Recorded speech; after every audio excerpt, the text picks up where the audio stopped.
agenda. La proliferación del secuestro entre diversos grupos sociales y regiones del país genera la idea de que nadie está a salvo, de que todos podemos ser la próxima víctima. Y es que el secuestro no cede, ni ante el incremento de las policías especializadas en combatirlo, ni ante las demandas y exigencias de la sociedad civil organizada que piden al gobierno ponerlo bajo control. El aumento del plagio en México tiene diversas explicaciones. La más recurrente es que el secuestrador juega con el 90% de posibilidades de quedar impune, entre otras razones por la ineficacia o por la complicidad de las autoridades encargadas de combatir este delito. El problema se agudiza si se considera que muchos secuestros no se denuncian y cuando se da parte a la autoridad se corre el peligro de sufrir represalias de los delincuentes. Tal fue el caso de un líder mormón asesinado hace meses en Chihuahua, tras denunciar a los captores de su hermano. ¿Usted denunciaría un secuestro si se diera el caso? ¿Confía en la acción de las autoridades? Rubén Rojas se adentra en un negocio tan cruel como lucrativo.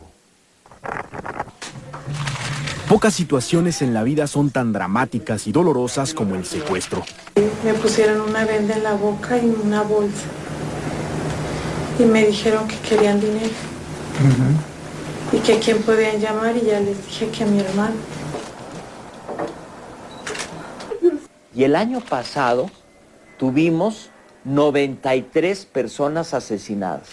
Es decir, el 10% de las personas que han sido asesinadas las tuvimos solamente el año pasado. En 2008 se alcanzó una cifra récord de secuestros denunciados con 1.128. Es una cifra muy superior a países con climas de inseguridad, presuntamente mayor al de México como Venezuela, donde se reportaron 385, o Haití con 300. Muy lejos está Colombia, donde fueron denunciados casi 200 plagios.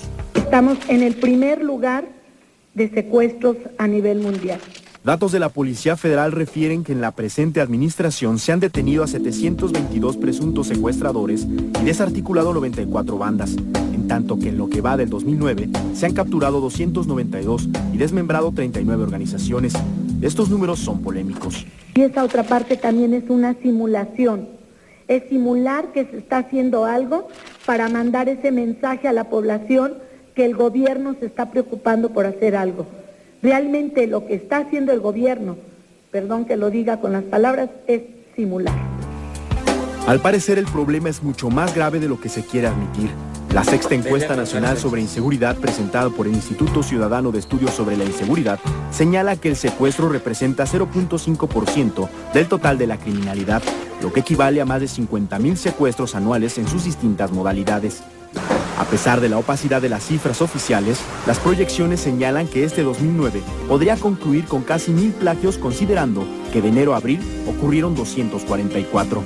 El secuestro está arraigándose en otras partes donde no lo había hecho antes y se está incrementando en lugares donde el narcotráfico está apoderado o está en disputa de las plazas. Porque le están haciendo el favor de limpiar las plazas. Esa es la función que está haciendo el secuestrador ahora. Es parte de la servidumbre que tiene ahora el narco. Les ayuda a limpiar ciertas plazas. El rostro del plagio también se ha modificado. Ganancias superiores a $600 millones en los últimos 20 años han hecho de esta actividad un negocio redondo y por tanto su especialización hoy la padecemos todos.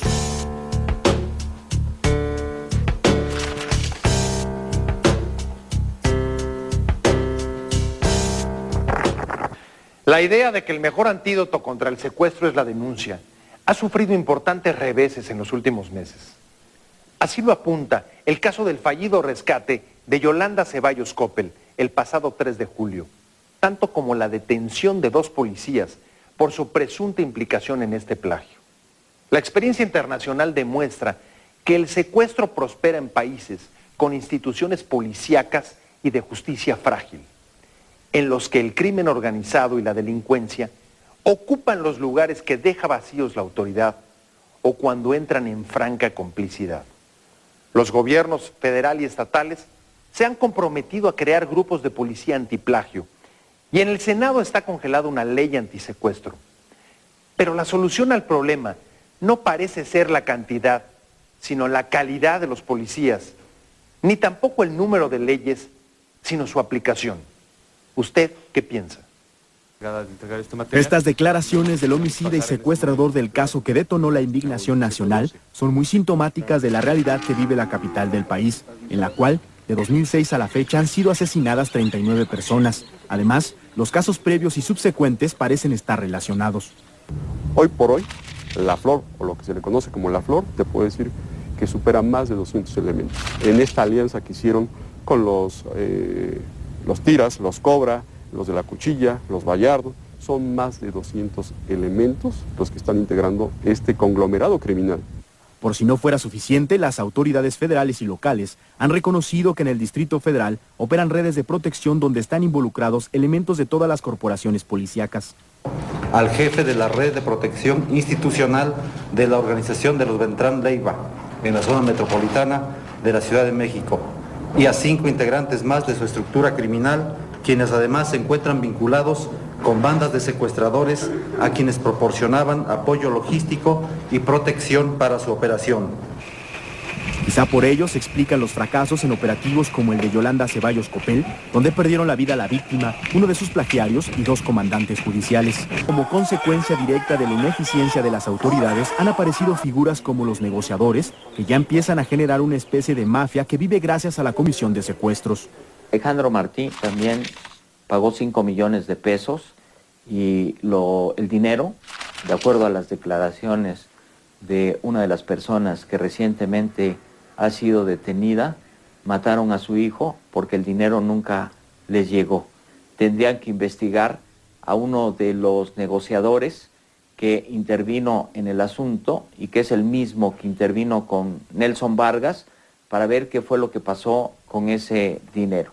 Los policías trabajan de manera paralela a los secuestradores para robarse el rescate. El día del pago del rescate, digan lo que digan, están espiando las conversaciones para llegar antes que el secuestrador.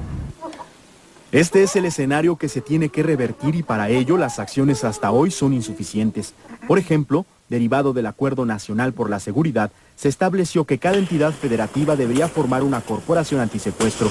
En el papel existen algunas, pero en la operación aún no funcionan al 100% en ningún estado. Solo buenas intenciones en la materia, pues esquemas como recompensas utilizados recurrentemente para la captura de capos de la droga no aplican para detener secuestradores, al menos no por parte de la autoridad. Han hecho llegar decenas de amenazas por distintas vías. Este mensaje se los estamos enviando porque sabemos que al final monitorean las actividades del Consejo y sabemos que al final recibirán el mensaje. Y el mensaje es claro y es simple. No van a recibir un solo peso. Tras reiteradas amenazas de la banda de secuestradores de la Flor, la respuesta ahora viene de la sociedad organizada. El dinero que pretenden deben de saber que ahora se está ofreciendo como recompensa por ustedes. 5 millones de pesos se están ofreciendo por la información que permita capturarlos. Una recompensa que se ofrece a través de un capital que distintos empresarios han ofrecido. Es una recompensa de 5 millones de pesos para quien otorgue información que permita la captura de los cabecillas de esta banda. Hoy, al menos hay 2 ejemplos claros de que abatir el secuestro es cuestión de voluntad. Ante la impotencia, Eduardo Galo e Isabel Miranda de Wallace pusieron el ejemplo. Solos con la esperanza de reencontrar a los suyos, emprendieron una búsqueda que casi les cuesta la propia vida. Nos rebelamos a vivir de rodillas frente a los delincuentes y también frente a las autoridades que nos victimizan. No estamos para ser víctimas de nadie. El secuestro es un negocio explosivo. En algunos países en conflicto, esta industria ha servido como arma de lucha o para financiar causas y movimientos.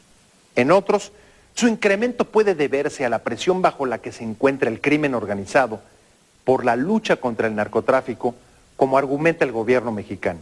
Por fortuna, países en conflicto armado como Colombia o El Salvador han logrado modificar la curva ascendente de secuestros en los últimos años, lo que muestra que incluso en situaciones complejas de violencia y crimen organizado puede avanzarse en el combate a este delito. En nuestro caso, romper el círculo vicioso de la impunidad y mejorar el acceso a la justicia parece ser una condición para evitar que el temor y la falta de confianza de la ciudadanía en la policía y la autoridad terminen jugando a favor del delito.